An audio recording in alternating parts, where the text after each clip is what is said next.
fire that would last that long, you would need 72 trillion cores of firewood. That's 12,000 cores for each man, woman, and child on the planet. Clearly, there had to be some other process unknown on Earth that was powering the sun.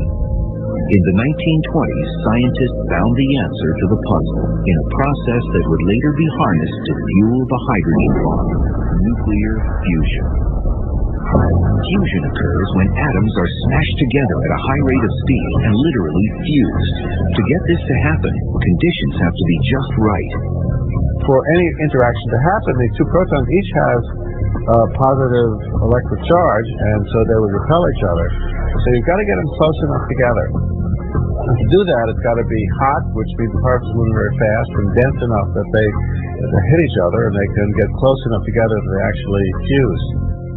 The core of the sun is the perfect cauldron for nuclear fusion. It's the hottest place in the solar system at a sweltering 27 million degrees Fahrenheit, and it's also incredibly dense. It's so dense, it's 10 times the density of lead. And you would think at that density it should be a solid, but it's not because it's so hot that it remains a plasma. If you heat a gas to high enough temperatures, electrons fall off of the atoms and they float around in the soup.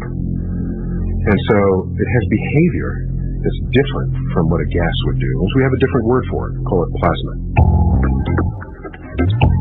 To truly understand what goes on in the core of the sun, you have to find some way to imagine the almost unimaginable.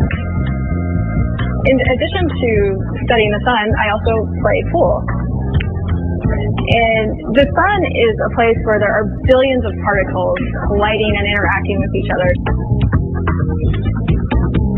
And it's really not unlike a cosmic pool table on an unimaginable scale.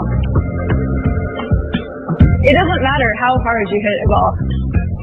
You would never hit it hard enough to actually fuse that ball together with another ball.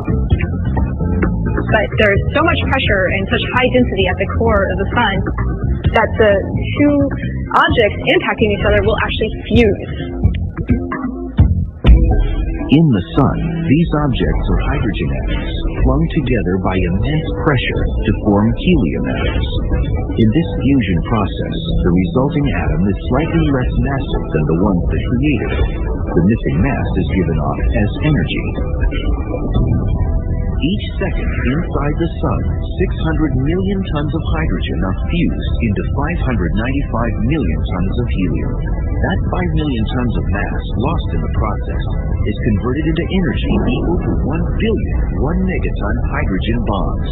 That's every second.